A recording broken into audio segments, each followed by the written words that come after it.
first, before I do, if I can have a second here, a hand for all the presenters tonight.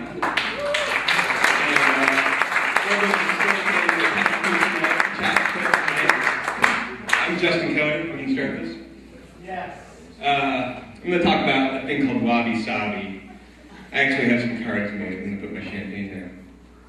Wabi Sabi is a funny thing. It's basically a Japanese aesthetic. If you go up to any Japanese person and ask them what Wabi Sabi is, I'm sure they're going to giggle a little bit nervously, as Japanese people do, and explain how hard it is to explain Wabi Sabi.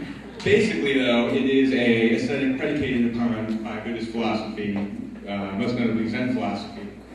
And it focuses on the border of non-existing. So it's basically like the closer something gets to non-existence, the more exquisite it becomes. So we break it down into each individual word. Wabi Sabi. Wabi comes from the word wa, which means peace, tranquility, balance, harmony. But originally the word sabi meant sad, desolate, lonely, and it has come to be known now as kind of intentional humbleness. Sabi itself means the bloom of time, and it is the understanding that all true beauty is ephemeral and that all beauty is fleeting. So you see this in kind of tarnish and rust and the extinguished gloss of that which once sparkled. So when we add the two together, Wabi plus Sabi equals finding joy in simple things, finding joy in things sleeping and fleeting, whatever. And finding joy in things melancholy, and basically anything that is only a temporal kind of enjoyment is Wabi Sabi.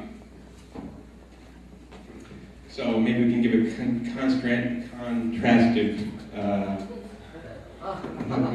sorry. Basically, what is not Wabi Sabi? Anything in a museum, anything in crate and barrel, anything that is meant to last or is extremely ornate is not Wabi Sabi.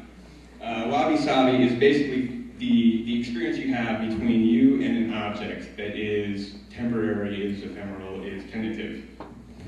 So where does Wabi Sabi come from? Like all things Buddhist, it started in India, transmigrated over China, and ended up in Japan, where they really made it kick ass. Westerners all experience Wabi Sabi. The kind of penchant we have for like old call of your European streets is what Wabi Sabi is. And it comes from three marks of experience, which are anicca, which is that all things will cease to exist, but more so that things are in flux, like a leaf that dies and comes back next spring. Dukkha, which is nothing will bring lasting satisfaction in this life, and denial that there is no central core essence of who I am. It's just a psychological and physical composition. So Hagiware is a perfect example of these, which is a Japanese type of pottery that's used in Japanese tea ceremonies. They look kind of amateurish, but are actually really expensive, and the glaze is supposed to be just phenomenal. And it produces thousands of cracks called kanyu, which tea sediment fills in over the years and changes the taste of their tea. The tea ceremony itself is a very elaborate process because the practitioner needs to know about calligraphy, about kimonos, about incense, about the types and production of tea. It takes several years to learn and usually lasts a lifetime. And as a whole, the whole ceremony is just meant to represent the serving of tea, but it's supposed to be done with grace and charm. Senno Ryoku is one of these people that wanted to learn the way of tea, so he went to the tea master, Kinoko Chu, and wanted to learn from at his feet, but he turned him down and said, "You could be my janitor."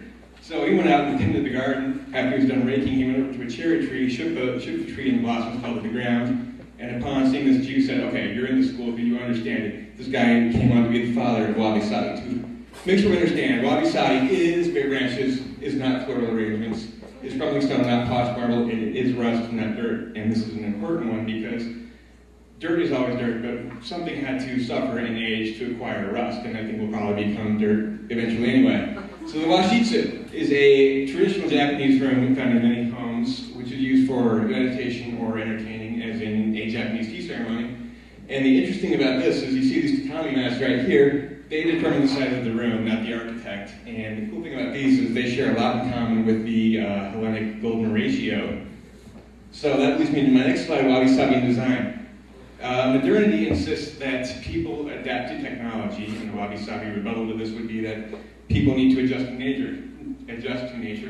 And I think we can stick a third leg in there and say that we should make technology and modernity adjust to nature. And I don't mean that like in Al Gore kind of way, but in this way, where the one-corner paintings, where works of art, works of Sabi art are the objectification of Wabi in space. And you can see how much negative space is here. There's actually a functional piece of the entire art piece. And I think it's rare how often you'll find that negative space is intentionally used as a functional piece of an artwork. And the Maja School of Painting is a superb example of this. It was a very esoteric, kind of weird school of art that no one paid attention to because they paid attention to not painting as much as they did to painting. And you can kind of see how the golden ratio works into this. There's kind of a spiral going on in that. But, I guess I can't talk about that anymore. Practical use of Wabi Sabi in your home. Uncluttered things. Things that you don't use daily should be stored. Western homes are notorious for not having enough storage. Let your paint chip, because there's a fine line between disrepair and a beautiful example of entropy. And let randomness happen, because people are spontaneous and random. And those people that are not are probably assholes. Use Wabi Sabi in your life. Keep things in perpetual beta, whether it's your website or your restaurant or the way you manage your employees. Keep it, a little bit random. Know when not to make decisions as well as when to make decisions, just like we saw in our one-corner paintings. And pare things down to the poetry that constitutes them. If you want to know more about Wabi Sabi, there's tons of great books. The most notable is Wabi Sabi for Artists, Designers, Poets, and Philosophers by Jonathan Karen. Or to slow down, sit down on a bench and stare at something very simple and ephemeral. And if you concentrate on it, I bet you'll get the gist of what Wabi Sabi is. And thank you. This is my last slide, the last slide of Pecha-Kucha night. And it's been a good night. Thank you, everybody.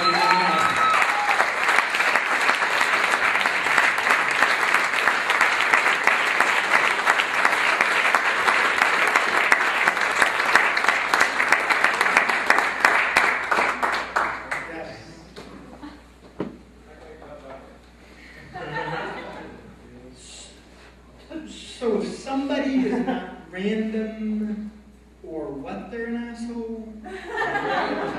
Spontaneous.